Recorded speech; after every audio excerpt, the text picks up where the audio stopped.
Okay guys, I don't usually make instructional videos. It's not my thing.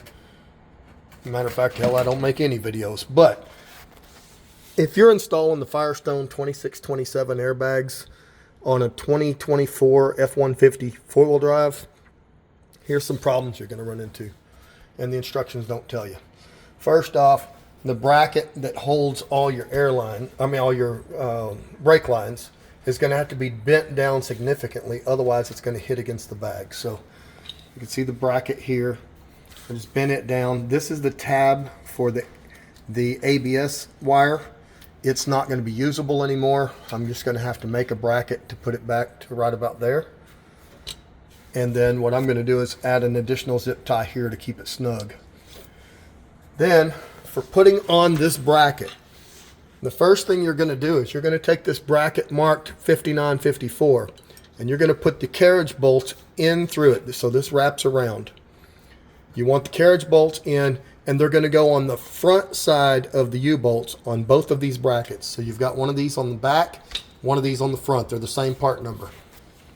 You want the carriage bolt on the front side of the U-bolt on both of these. Otherwise, it's not going to set right on the axle tube.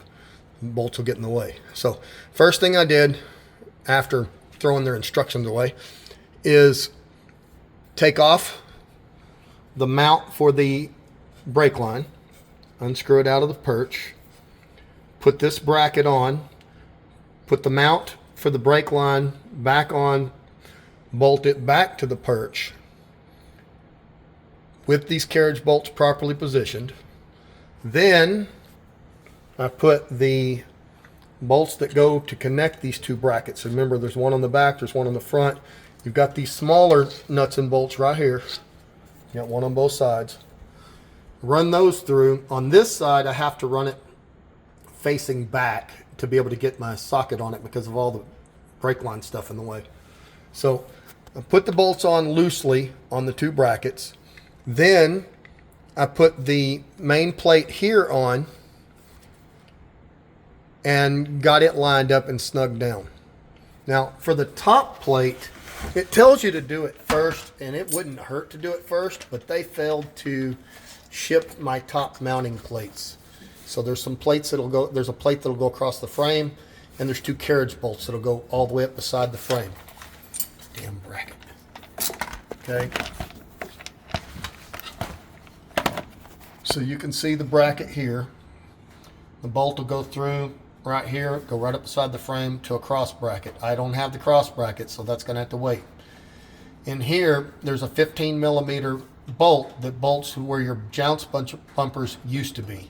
So you have to take the bump stops off, use the factory hole with the new bolt, bolt this bracket to it, make sure it's lined up right, and then tighten it down. Once you do that, you'll have the bolts that go through here. You'll tighten them down. I just can't put them on yet because of that plate being missing. I got to wait on them to ship it.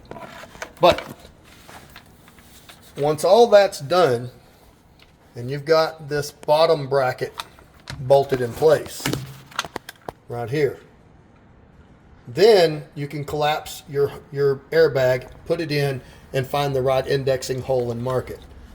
I'll pick back up again in a little bit, but I'll show you the other side. Same basic thing on the other side. You can see there the top bracket and the bottom bracket. Well, if I get some light on it, the bottom bracket. They're all seated right. The only thing that's left is to put that crossbar on with those bolts when they come, and then put the airbags in. I've already put the airbags in and indexed them and marked them, so that whenever I get that bracket, I can finish it up. But it doesn't tell you about the problem here. And the order that they have you put this together, you'll be fighting it nonstop, or at least I was. So putting this one on first, loose, put the back side on, put all the nuts in them loose, then put this one on to the carriage bolts that you pre-installed in this one. It'll go a whole lot faster. Good luck.